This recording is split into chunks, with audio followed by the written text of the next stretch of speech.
Hi అండి అందరికీ. Please నా ఛానల్ని సబ్స్క్రైబ్ చేయండి, లైక్ చేయండి, కమెంట్ చేయండి. మీరు కమెంట్ చేయడం ద్వారా ఎలాంటి వీడియోలు చేయాలో నాకు అర్థమవుతుందండి. ఖచ్చితంగా డిఎస్సి స్కూల్ అసిస్టెంట్ సోషల్ వాళ్ళకైతే నేను చేసే కంటెంట్ తప్పకుండా యూజ్ అవుతుందండి. సో మీరు కమెంట్ చేయడం ద్వారా లైక్ చేయడం ద్వారా నాకు కొంచెం ఎంకరేజ్మెంట్ లాగా ఉండి నేను ఇంకా మంచి మంచి వీడియోస్ చేయడానికి అవకాశం ఉంటుందండి. సో ప్లీజ్ నా ఛానల్ని సబ్స్క్రైబ్ చేసి లైక్ చేసి కమెంట్ చేయండి. ఇవాళ లెసన్ పటాల అధ్యయనం విశ్లేషణ. సో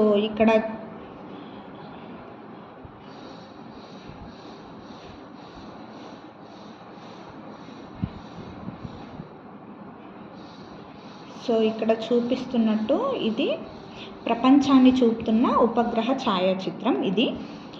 ఇది వరల్డ్ అవుట్లైన్ మ్యాప్.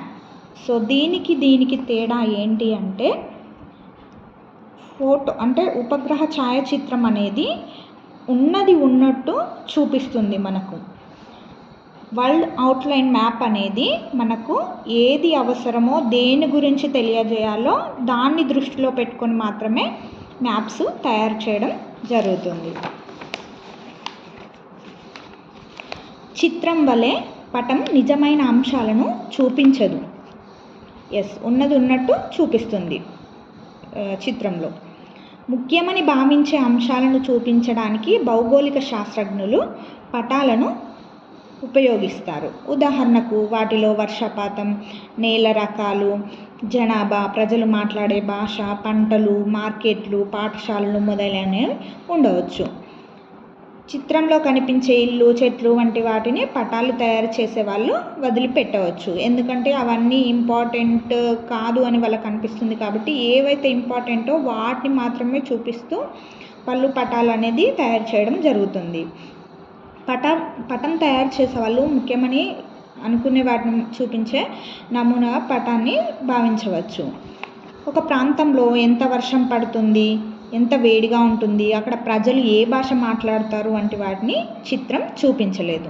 చిత్రం ఏంటంటే ఉన్నది ఉన్నట్టు మాత్రమే చూపిస్తుంది.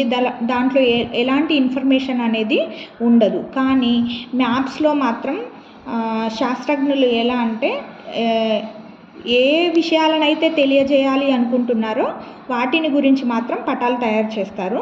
సో అందులో ఇన్ఫర్మేషన్ అనేది ఉంటుంది. అక్కడ ఆ ప్లేస్లో ఎంత వర్షం పడుతుంది, వేడిగా ఉందా, అక్కడ ప్రజలు మాట్లాడే భాష ఏంటి అనే అంశాలు మనం పటంలో తెలుసుకోవచ్చు. కానీ వీటిని పటంపై చూపించవు. అందుకే వివిధ అవసరాల కోసం వివిధ రకాల పటాలు తయారు చేస్తారు. గతంలో చేసిన కొన్ని పటాలను ఇప్పుడు చూద్దాం. దేనికోసం చేశారు అన్నదాన్ని బట్టి పటాలు అనేక రకాలుగా ఎలా ఉంటాయో తెలుసుకుందాం. వివిధ కాలాల్లో పటాలు. భారతదేశంలో పటాల తయారీ ఎరుపటాలకు ఎంతో చరిత్ర ఉంది. భారతదేశంలో తయారు చేసిన పటాలకు ఎంతో చరిత్ర ఉంది. ప్రజలు భూమి, నదులు, సముద్రాలు, ఆకాశం మొదలగు వాటితో కూడి ఉన్న అంతరిక్షం గురించి ఊహాగానాలు చేశారు. భారతదేశంలోని అప్పటి శాస్త్రజ్ఞులు భూమి, నదులు, సముద్రాలు, ఆకాశం గురించి, అంతరిక్షం గురించి ఊహాగానాలు చేయడం జరిగింది. తరచుగా ఈ ఊహలకు దృశ్య రూపం ఇవ్వబడింది. భూమి, నీరు, ఆకాశంలను చూపించే చరిత్ర పూర్వకాలం నాటి పెయింటింగ్ మధ్యప్రదేశ్లోని జవహర్ నందు లభించింది. ఇది ఇంపార్టెంట్ అండి. సో వీటికి సంబంధించిన పెయింటింగ్ అనేది మధ్యప్రదేశ్లోని జవహర్ నందు లభించింది. వేద మరియు పౌరాణిక కాలంలో విశ్వానికి సంబంధించిన ఊహాగానాలు కొనసాగాయి. అప్పటి నుండే వేదకాలం, పౌరాణిక కాలం నుండే పటాల గురించి వాళ్ళు ఊహాగానాలు చేయడం జరిగింది.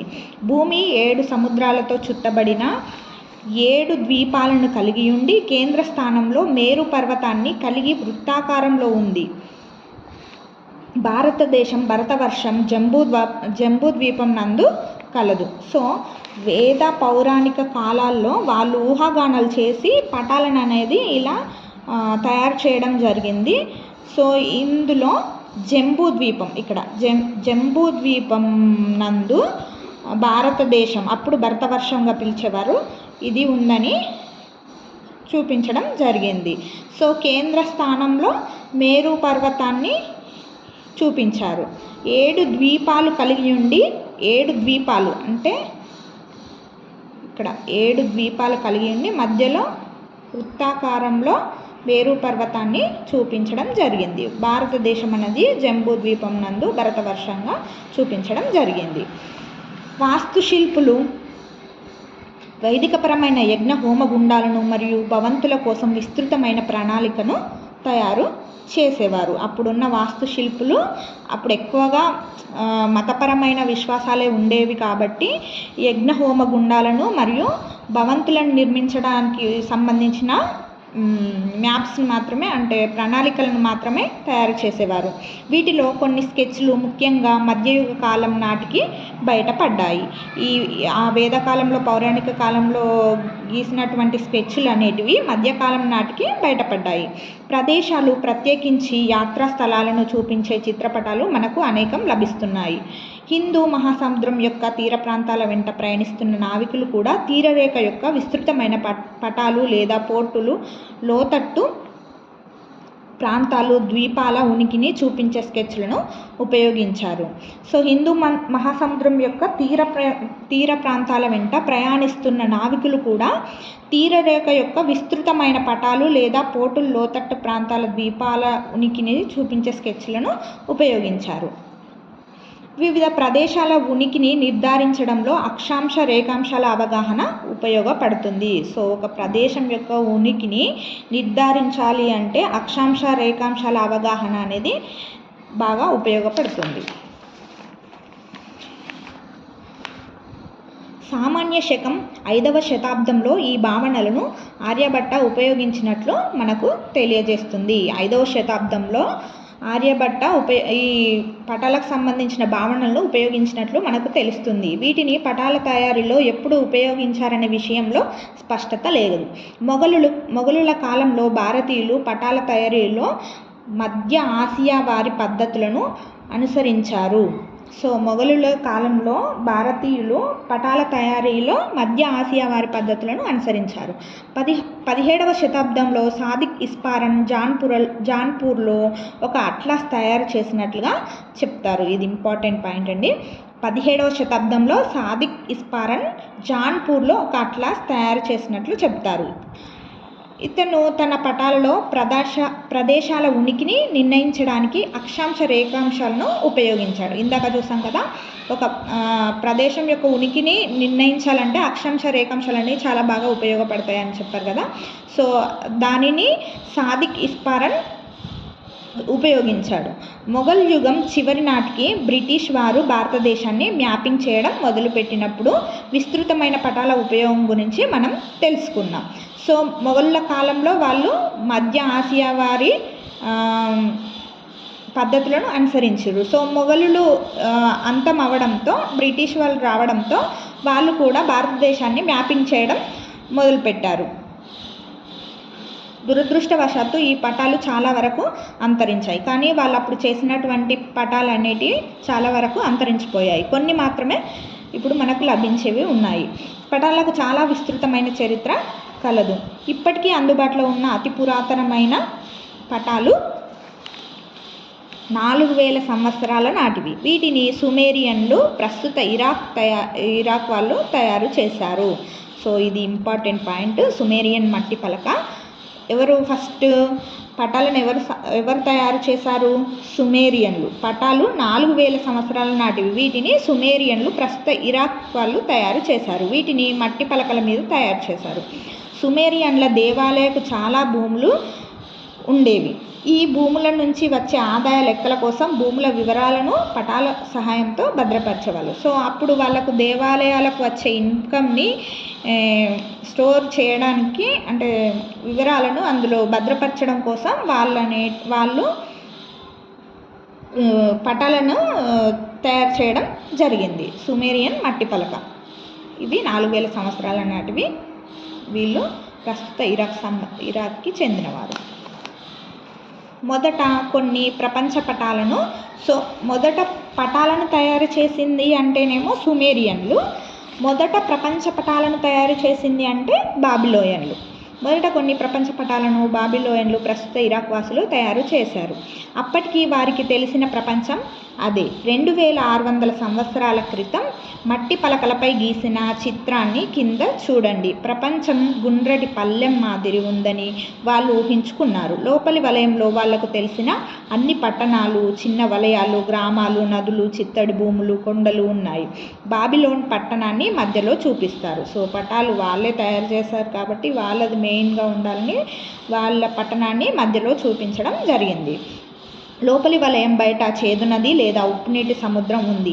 దాంట్లో త్రికోణాకారంలో 7 సముద్రాలు ఉన్నాయి. సో ఇంపార్టెంట్ అండి, ప్రతి లైన్ ఖచ్చితంగా పాయింట్ టు పాయింట్ చూసుకోవాలండి.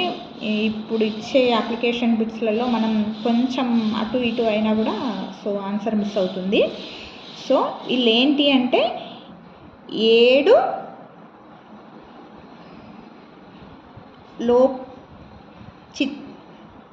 లోపలి ఇప్పుడు దీన్ని ప్రపంచాన్ని ఫస్ట్ గుండ్రటి పళ్ళెం మాదిరి ఉందని ఊహించుకున్నారు. లోపలి వలయంలో వాళ్ళకు తెలిసిన సో ప్రపంచం గుండ్రటి పళ్ళెం మాదిరి ఉంటే లోపలి వలయంలో వాళ్ళకు తెలిసిన పట్టణాలు, సో చిన్న గ్రామాలు, నదులు, చిత్తడి భూములు, కొండలు ఉన్నాయి లోపలి వలయంలో. మధ్యలో బాబిలోన్ పట్టణాన్ని చూపించారు. లోపలి వలయం బయట ఉన్నదాన్ని చేదు నది లేదా ఉప్పు నీటి సముద్రం ఉంది అని, దాంట్లో త్రికోణాకారంలో 7 సముద్రాలు ఉన్నాయని వాళ్ళు చూపించడం జరిగింది. బాబిలోయన్ మట్టి పలక ఇది 7 త్రికోణాకారంలో 7 సముద్రాలు ఉన్నాయని చూపించడం జరిగింది వాళ్ళు. అదే సమయంలో గ్రీకు భౌగోళిక శాస్త్రజ్ఞుడు అనక్సిమాండర్ మిలెటస్కు, ప్రస్తుతం టర్కీలో చెందిన హెకేటియస్ హెరోడటస్ కూడా వివిధ ప్రదేశాలను తూర్పు నుంచి పడమరకు, ఉత్తరం నుంచి దక్షిణానికి చూపిస్తూ ప్రపంచ పటాలను తయారు చేశారు. ఎవరు? గ్రీకు భౌగోళిక శాస్త్రజ్ఞులైన అనక్సిమాండర్, ఈయన మిలెటస్కి చెందిన, ప్రస్తుతం టర్కీలో ఉంది ఇది. హెకేటియస్ హెరోడటస్లు కూడా ప్రపంచ పటాలను తయారు చేశారు. హెకేటియస్ ఆధారంగా గీసిన ప్రపంచ పటం.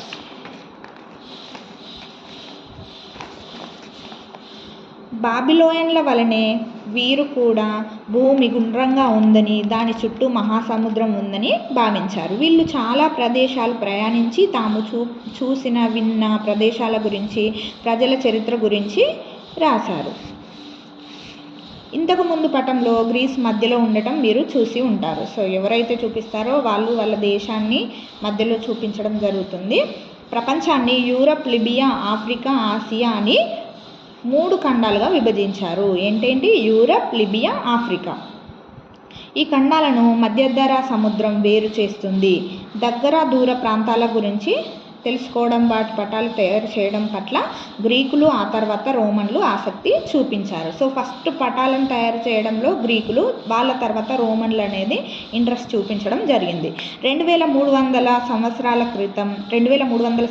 క్రితం ప్రపంచాన్ని జయించాలని భారతదేశం వరకు వచ్చిన గ్రీకు రాజు అలెగ్జాండర్ గురించి మీరు వినే ఉంటారు. అదేవిధంగా రోమన్ వ్యాపారస్తులు ఓడల మీద భారత తీరాన్ని చేరుకొని వ్యాపార కేంద్రాలు ఏర్పాటు చేశారు.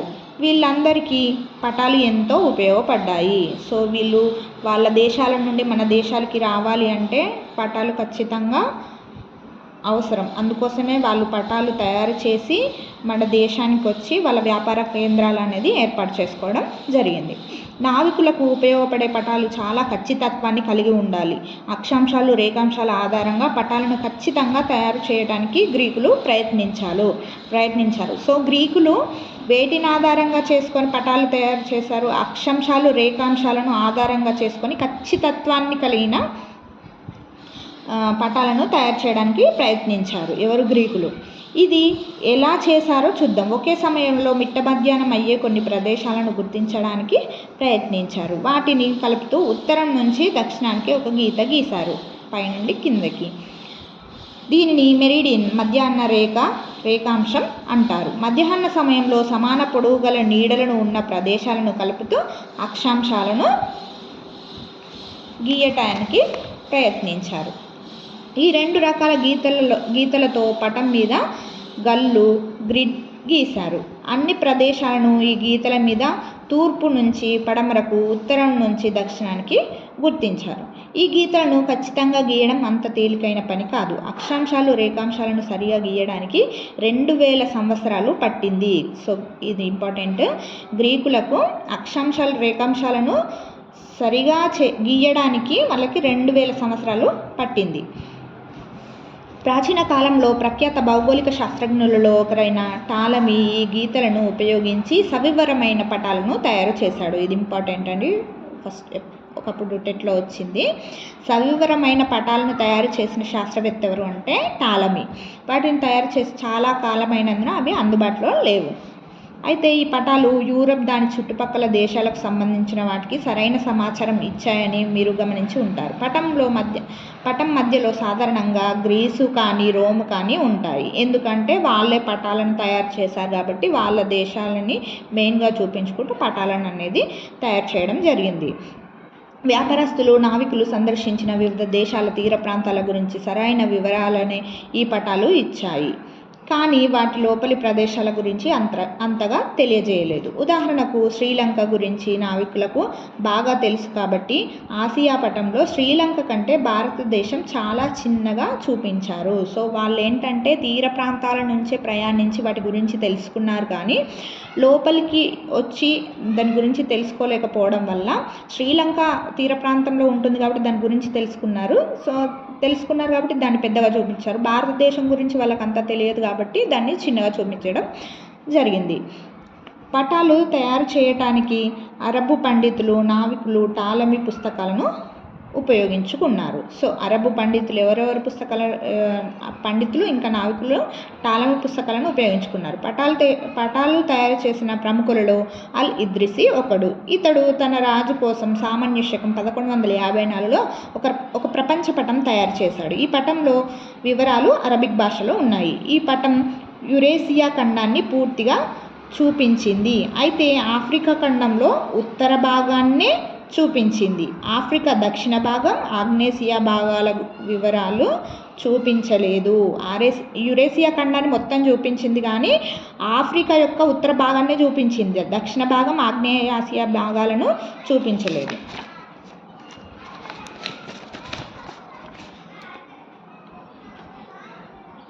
ఆల్ ఇద్రిసి గీసిన పటం ఇది. సామాన్య శకం 1154. అయితే ఈ పటాన్ని ఆయన ఎలా గీశాడంటే దక్షిణాన్ని పటంలో పై భాగంలోనూ, ఉత్తరాన్ని కింద భాగంలోనూ చూపించేలాగా ఆల్ ఇద్రిసి గీయడం జరిగింది. అరేబియాను పటం మధ్యలో ప్రముఖంగా చూపించింది. సో ఎవరు గీస్తే వాళ్ళ దేశాన్ని మధ్యలో చూపించడం జరిగింది. టాలమీ పుస్తకాలు లభించక ముందు యూరప్లో పటాలు తయారు చేసేవాళ్ళు. బైబిల్లోని మత భావనలతో బాగా ప్రభావితులయ్యారు. అందులోని భావనలకు అనుగుణంగా ప్రపంచాన్ని చిత్రీకరించారు. ఆ కాలంలో చేసిన ప్రపంచ పటాన్ని కింద చూడవచ్చు. బైబిల్ ఆధారంగా వాళ్ళు పటాలు అనేది తయారు చేయడం జరిగింది. ఈ పటం బైబిల్ వర్ణించే ప్రపంచానికి ఒక నమూనాగా ఉంది. ఈ పటం ఇది సముద్రాలతో ఆవరించి ఉండి ఆసియా, యూరప్, ఆఫ్రికాలనే 3 ఖండాలుగా విభజించి ఉంది. ఇక్కడ చూడండి, ఈ చుట్టూ సముద్రం చూపించారు. ఆసియా, ఆఫ్రికా, యూరప్ అనే ఖండాలను చూపించడం జరిగింది. వీటిలో యేసుక్రీస్తు జన్మస్థలమైన జెరూసలేం ఉన్న ఆసియా ఖండం అన్నింటికంటే పెద్దదని, ముఖ్యమైనదని వాళ్ళు బాబిలోనియన్లు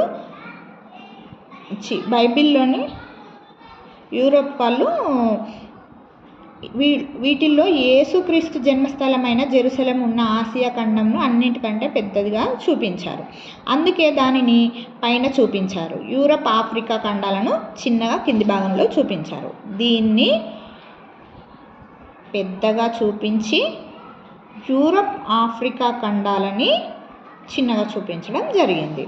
సామాన్య శకం 1480 ప్రాంతంలో టాలమీ పుస్తకాలను యూరోపియన్లు తిరిగి కనుక్కున్నారు. కానీ అతను గీసిన పటాలు దొరకలేదు.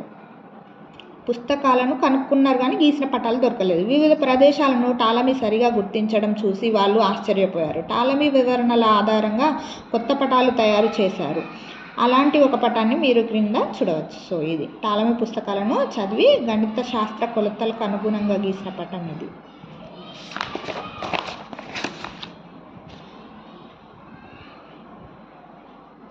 ఈ పటాలను ఎవరు గీశారు? యూరోపియన్లు.